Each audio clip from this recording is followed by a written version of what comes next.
with that, we'll invite Don Bayne to the stage.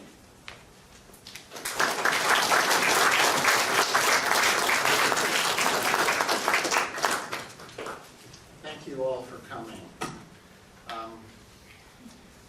What I'm going to say to you tonight, I kind of call searching for Emile Zola, and you'll figure out why I say that. Dr. Diab's case is genuinely a case of manifest injustice. I've been practicing criminal law for 45 years. I've never been involved in a case of injustice of this magnitude, and one in which Canada has played a willing and helping hand. And it's time for the Canadian government to lift a finger, to use that hand to help this Canadian get home now. And it's particularly, the call is particularly poignant now because 5 times now the investigating judge in Paris has told France he believes this man is innocent and should not be held a day longer. And I'll tell you why he's not home.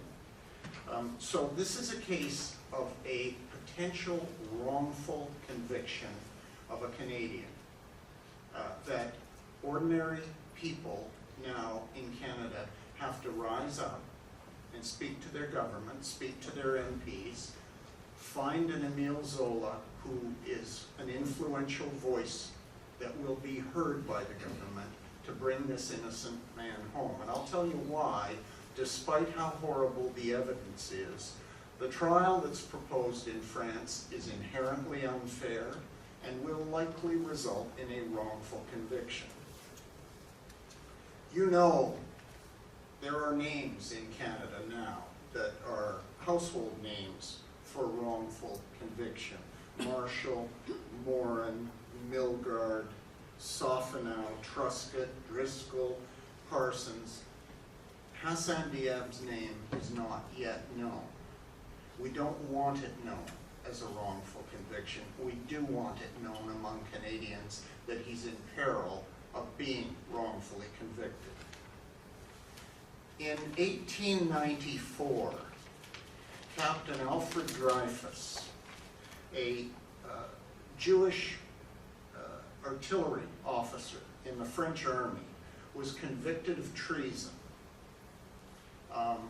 The Dreyfus case stood for almost a century as what was called, quote, a universal symbol of injustice. It was perpetrated by the authorities in France, and I don't mean here to indict France, but the parallels between these cases are striking.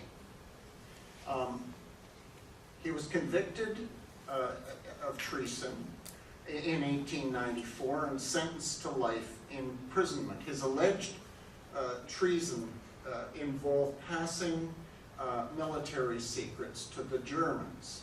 He was totally innocent.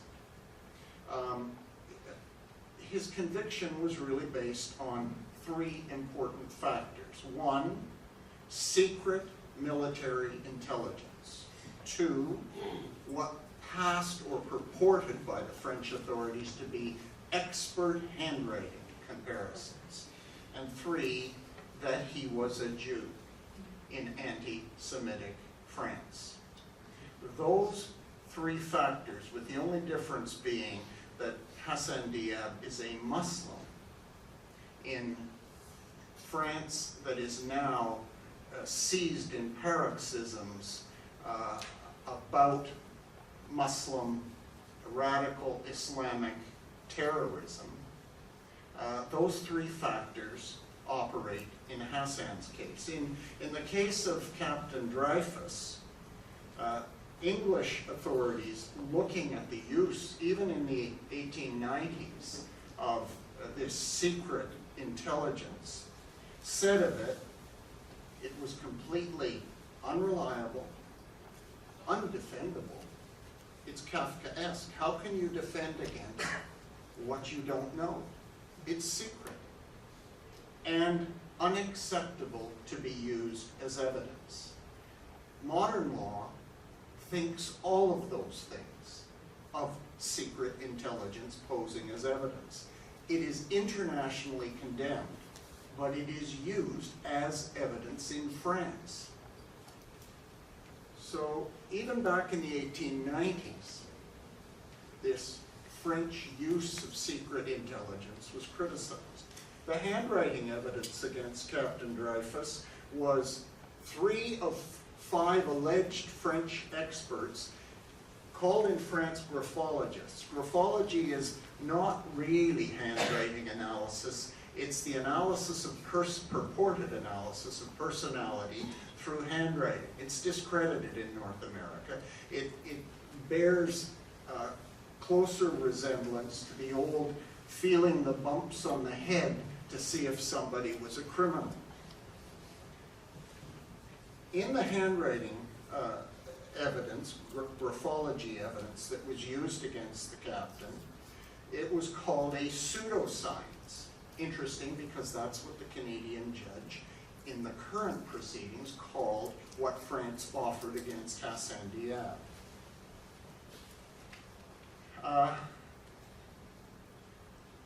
And of course, he was a Jew, a marginalized minority in a country that was at the time rampantly anti-Semitic.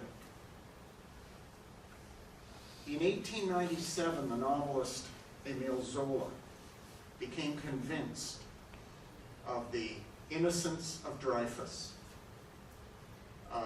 took up an unpopular public position, and wrote J'accuse, an article detailing the injustice of his conviction and what he regarded as the complicity of French authorities in manufacturing a conviction on secret intelligence and shabby handwriting and anti-Jewish sentiment, for which Zola was himself charged and imprisoned. Sometimes doing the right thing and raising the alarm requires courage. Zola's actions, however, got Dreyfus a second trial. He was convicted again on the same material. His lawyer, who himself was unpopular, defending this Jew, was shot in the back during the case. Dreyfus was again convicted and sent to Devil's Island, and it was only through international pressure. In other words, it wasn't French courts that set this innocent man free. It was ordinary people like Zola raising the alarm in other countries that then, through their governments, created pressure on France. And ultimately, after Dreyfus was released, the real culprit was identified. Dreyfus was completely innocent. So we have our own Dreyfus case. Let me tell you a little about Hassan Diab. You saw him in the little documentary. Born in 1953 in Lebanon, never any criminal or antisocial or radical history. A host, however, of academic achievements, much of it derived during the Civil War in Lebanon, when it was hard to go to school. He got his Bachelor of Social Sciences at the Lebanese State University, a Master's in Sociology at Syracuse University, and a PhD in Sociology at Syracuse University. His wife, Rania, whom you saw in the documentary, herself is a PhD from an Ivy League school in the US, and the first person from her village in the mountainous areas of Lebanon to have ever gone to a university. Diab is a secular academic, highly respected by his colleagues worldwide. At the bail hearing that we had for him in Canada, we received letters of reference from America, from the United Kingdom, from all across Canada, from professional colleagues and students who have known him. And the measure of his lack of having an anti-Semitic bone in his body is the fact that a rabbi from Ottawa was one of his sureties. He has been described by those who know him as completely nonviolent, a humanist, a gentle man, a peace-loving man, a devoted teacher. You saw he was arrested in 2008 on an extradition warrant. You saw there was a heinous crime in Paris. Like Dreyfus's crime was serious. Treason against the state. Terrorism is a serious crime. You don't need me to tell you that. We live in a world where we're acutely aware of that. So, but alleging serious crime does not prove it. It seems, however, to make people more accepting of injustice of those accused of such an event, even if they're perfectly innocent. It happened to Dreyfus, and it's happening to Dr. Diab. In June of 2011, Dr. Diab was committed into custody for extradition to France, and the Minister of Justice at the time surrendered him to France despite all our efforts and despite what Canada knew about the horrible, horrible case against him, the lack of evidence. And I just want to say a word about extradition law. You heard me make a reference to it in the movie. Gary Bodden, who's here tonight, is the leading text writer in Canada on the extradition law. He has described it as the least fair law in Canada. And probably most of you don't know, and it may surprise you to learn, that as Canadian citizens, you can be snatched up, your liberty taken away, and sent to a foreign country based on unsworn evidence, based on no affidavit or sworn live evidence at all. A foreign government official can sign a document called a record of the case and make all kinds of claims in there, whether they're substantiated or not, and on that basis, a Canadian citizen can be sent away to a foreign state. So in part, the injustice of the Hassan Diab story is a story of the injustice of Canadian extradition law. But I'm not here tonight. That's a battle for a different day. It's a battle I've already started to raise with the federal government. But the battle now is for Hasan personally and his family. We allowed this extradition to happen under our noses because of the state of the law. The Supreme Court, saving what is to reasonable observers an imperfect extradition system, said, well, the saving grace of this is we would never let a person be extradited from Canada on unreliable evidence. And I'm about to tell you what France has offered as evidence in this case to Canada, and you judge whether it's what you would call reliable or not. In other words, what I'm going to tell you is that the Supreme Court has totally failed in its promise to Canadians that no Canadian would be extradited except on reliable evidence. The three factors that have led to Dr. Diab's continued incarceration in France are first, the intelligence. And you heard at the outset of tonight's event references to the fact that it may well be torture derived. That isn't even something that of itself should have caused Canada not to rely on this.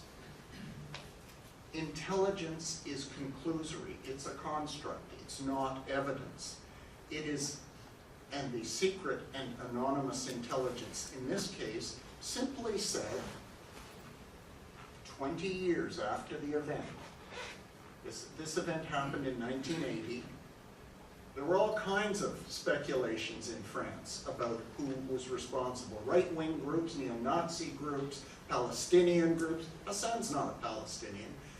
All kinds of allegations were made. There was never a formal claim of responsibility.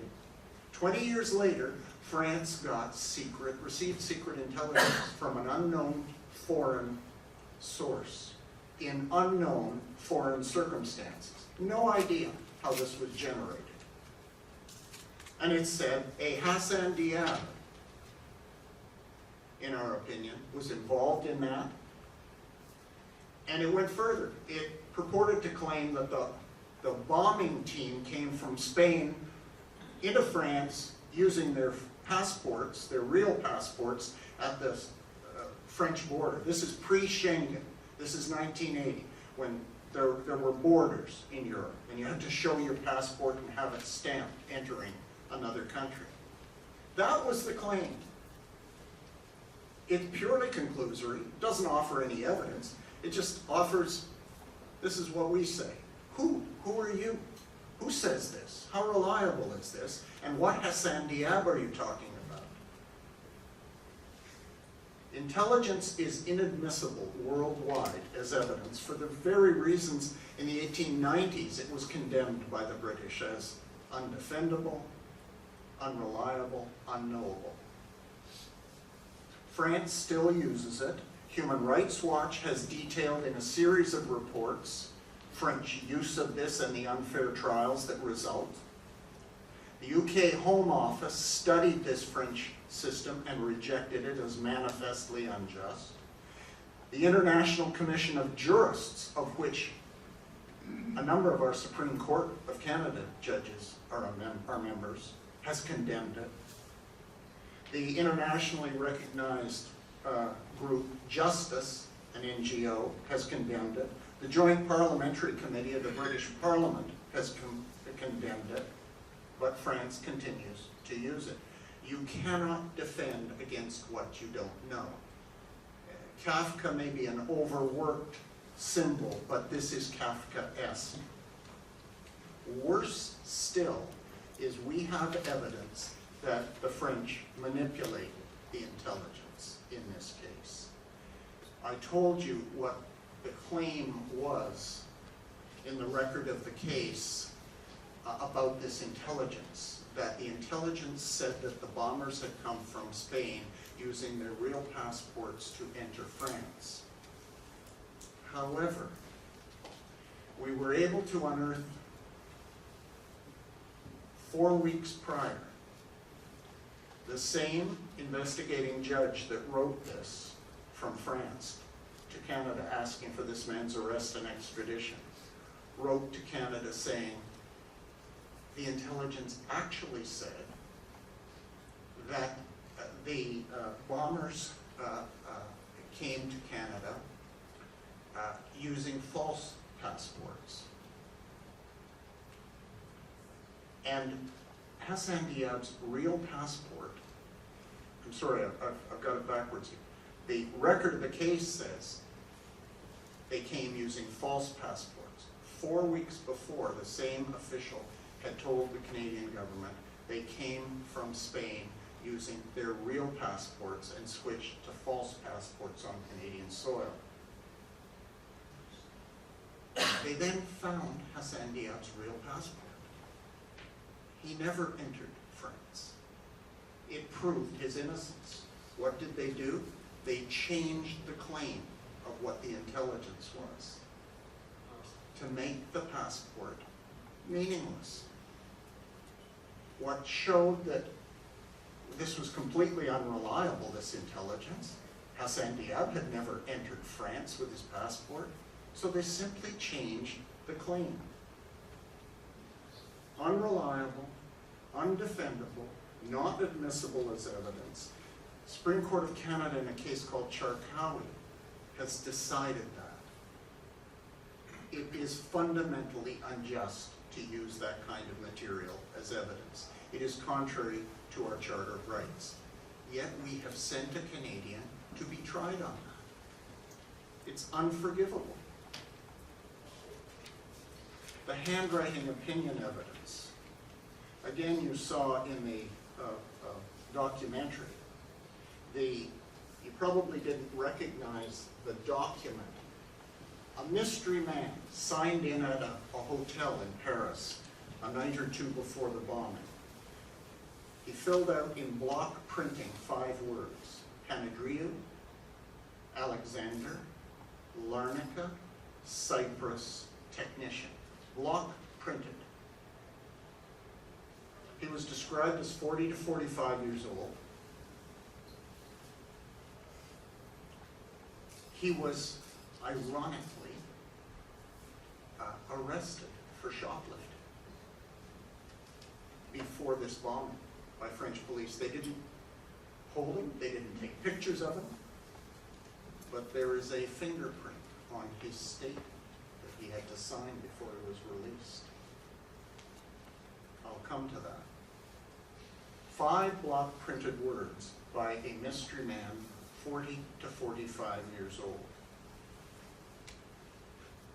2 French graphologists in the employ of the French government purported to be able to identify Dr. Diab's, the materials in Dr. Diab's PhD file from Syracuse, his application to attend the university to undertake PhD studies with block printing. We retained the leading handwriting, not graphology, handwriting comparison experts in the world, from the United Kingdom, from the United States, from Canada, from Switzerland. The 2 men from Switzerland are experts in the French system. They identified the fact, together with another witness, that the writing these 2 French graphologists had compared wasn't even Hassan Diab's handwriting. It was the handwriting of his ex-wife. They identified her as the 40 to 45-year-old who had entered this hotel. The experts also said, by the way, you cannot compare or purport to compare block printing with script handwriting. And you can't make a comparison except of contemporaneous writing. The writings from the PhD file are at least 20 years removed from the 1980 block printing. There's no contemporaneity. A comparison is impossible, even if you were a qualified handwriting expert. We thought, when we disclosed this to the Canadian court, that that would end the material, that that would end this charade that was going on in the Canadian courts, and that France would pack the case up, and that the Department of Justice here in Canada would say, this is pretty convincing. Nope. France recruited yet another person in the employ of the police to do another handwriting comparison. And she purported to say the same as the other 2. The 4 experts from around the world said she doesn't even know how to do handwriting comparison. She hasn't used handwriting comparison methodology. She was instructed to make the comparison, to make the identification. She was biased from the start. And her report is wholly, completely unreliable. Proper methodology is everything, as you know, in science. The Canadian judge said this about the handwriting, the replacement handwriting. Each expert has, meaning the world experts, in no uncertain terms, provided scathing criticism of the French expert. Propping up this report, this 3rd replacement report, is a task that's pretty difficult. I mean, you had 3 experts essentially torch the report. The replacement opinion he found, quote, very problematic, very confusing, with conclusions that are suspect. Suspect material. How can that be reliable? The French handwriting evidence he found, exactly as in Dreyfus more than a century before, was what they used was pseudoscience. The report, he said, had the appearance of bias. The report was, he said, quote, based on questionable methods and on an analysis that seems very problematic. These are the words of the Canadian judge assessing this material. How is that not unreliable? How could a Canadian be extradited based on that? The French handwriting report, he said, was, quote, substantially undermined. So, how did it happen that Dr. Diab got extradited based on that? There was a third factor. And of course, this worldwide paroxysm of anti-Islamism, when it's really a limited number of radical extremists responsible. He's a Muslim. His name is Hassan Diab. If his name was Bill O'Reilly, he probably wouldn't be in France today. And then there are the pieces of real evidence. The fingerprint on the statement of Alexander Panadria, the bomber. It is not Hassan Diab, conclusively. You know what the French are saying now? Oh, well then maybe it was one of the officers who handled that statement. But you know what they would have said if it had been a positive identification. The palm print on the car used to transport the explosives, definitely not Hassan Diab. And the physical description of the man, 40 to 45 years old, when this man was 26 years old. In Canadian law of identification, that alone would exclude him. But there's fingerprint evidence to exclude him as well. The French terrorism trial that is proposed for him, there are 5 terrorism juges d'instruction in all France. This is so politicized, this is so powerful now in France, only 5 people are entitled to investigate this. The case they put together is not a parade of witnesses that come into a court. It's not like a Canadian or an American trial you've seen on TV or a British trial. It's based on a dossier. It's filing what the juge d'instruction puts in the file. And let me tell you, the history of the 3 juges who had this case, first of all, it was Juge Bruguière, who was the chief terrorism prosecutor in France, never thought there was a case here. He never thought there was a case against Hassan Diab, never brought a case. Had that goofy intelligence that meant nothing.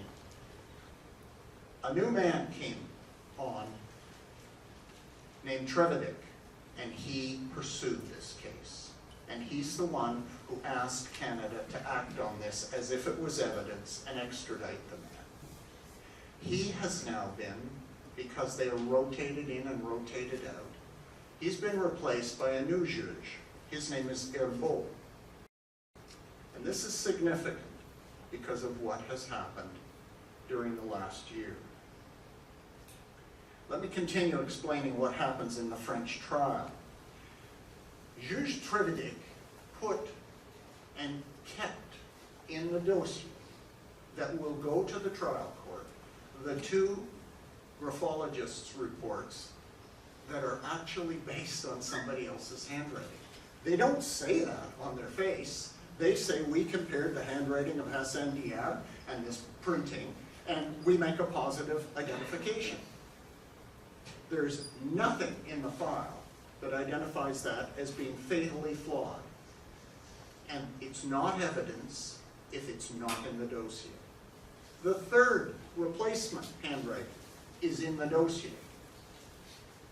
What is not in the dossier is the evidence of the 4 international experts. What is not in the dossier is this fingerprint on the statement that excludes the man.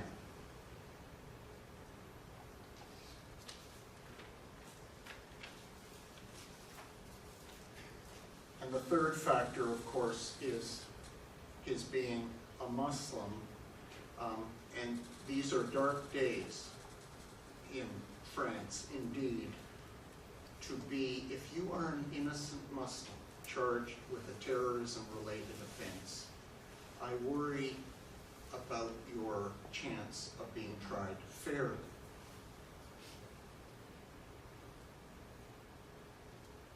I said at the start of what I was going to say tonight that, you know, I've been speaking to interfaith groups, the law school students at Queen's University who have an interest in this case. Where is Emile Zola when we need him? We need, maybe it's one of you, maybe one ordinary person here tonight will go and contact their MP and say, this is wrong. It's time for the Canadian government to bring this man home. What's going on is not right. And there's lots of ammunition to support that. It's not that Don Bayne says this. You heard what the Canadian judge said about the case. But here's the kicker. Judge Herbeau has now made 4 release orders of Hassan Diab. And this is what he said in the one in November. 4 release orders based on the fact he doesn't believe the man is guilty.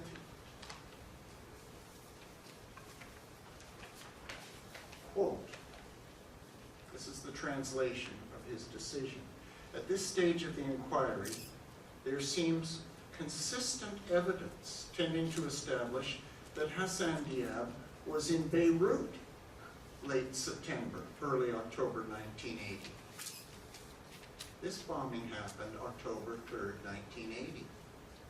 He wasn't in France, according to the investigator, France's investigator. On the basis that, 1, it is plausible that he accompanied his girlfriend who was going to study in England for 2 years to the airport on 28 September 1980, as claimed by Nawal Khopti, whose testimony is corroborated by her passport and her father's passport, and 2, late September, early October 1980, he was very likely immersed in his exams. We know this due to witness reports and documents from the Lebanese University confirming that he studied for his exams, sat them in Beirut, and passed them.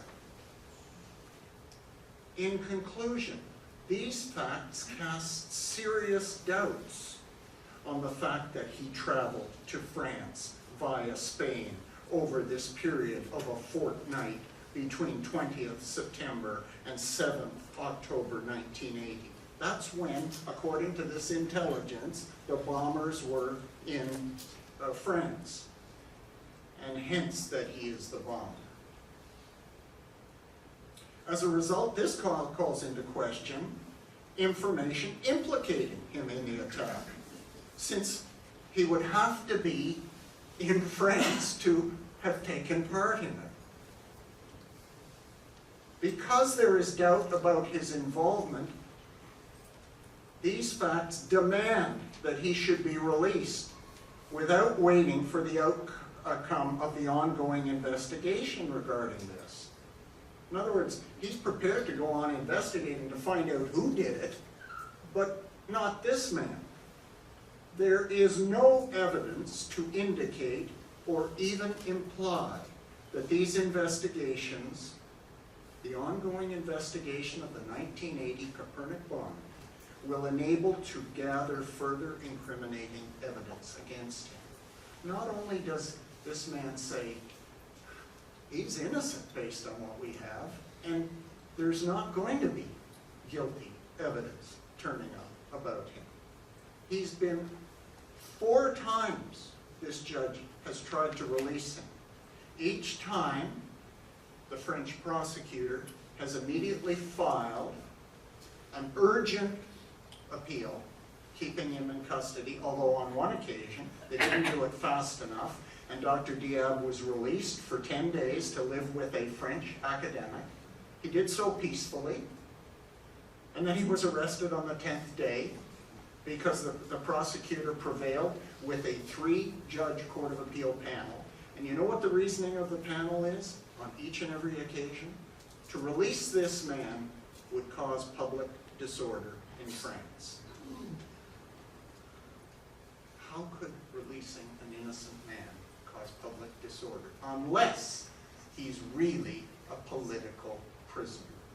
He's really a prisoner of a system now that has to find a scapegoat for the 1980 bomb. There's an election coming in France. Nobody wants to look soft on terror.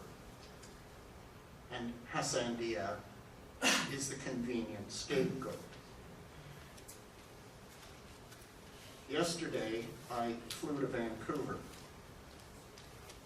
The Ottawa Citizen, I know you're on the West Coast and you probably don't get this. 3rd page, French prosecutors again blocked Diab's release from Paris jail. It happened again Monday this week. Yet another order. This time, Judge Herbeau, the president of the investigation, was joined by another judge, his vice president of the investigation. They both signed the release order. 2 French investigating judges ordered the release of Ottawa academic Hassan Diab from a Paris jail Monday. Judge Jean-Marc Herbeau and his deputy signed the latest release order. Herbeau said in November that there's consistent evidence that Diab is telling the truth and he was not in Paris in October 1980 when a powerful terrorist bomb killed 4 passers-by and injured many others inside and outside a synagogue. Hassan Diab's situation is unprecedented, Diab's Paris lawyer, William Bourdon, told the Citizen after the last release order was overturned. Quote, after 36 years, and since no one else was indicted, the Court of Appeal is clinging to Hassan Diab. He is detained because of the judge's fear to be accused for laxity in the context of today's fight against terrorism in France. Such a situation would be inconceivable in an ordinary law situation. And then I'm quoted saying what I just said to you. Dr. Diab is a prisoner of the current political and social reality in France. It is past time that our government, a government of rights and freedoms for its citizens, moved to help this man. The Globe and Mail recently reported that Canadian government, March the 6th, Mulroney government seek release of abducted billionaire in China.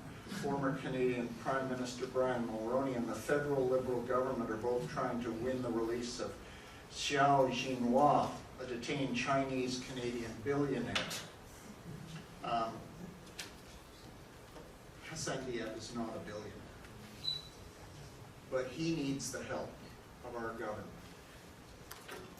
I can't do it because I have no standing in French courts.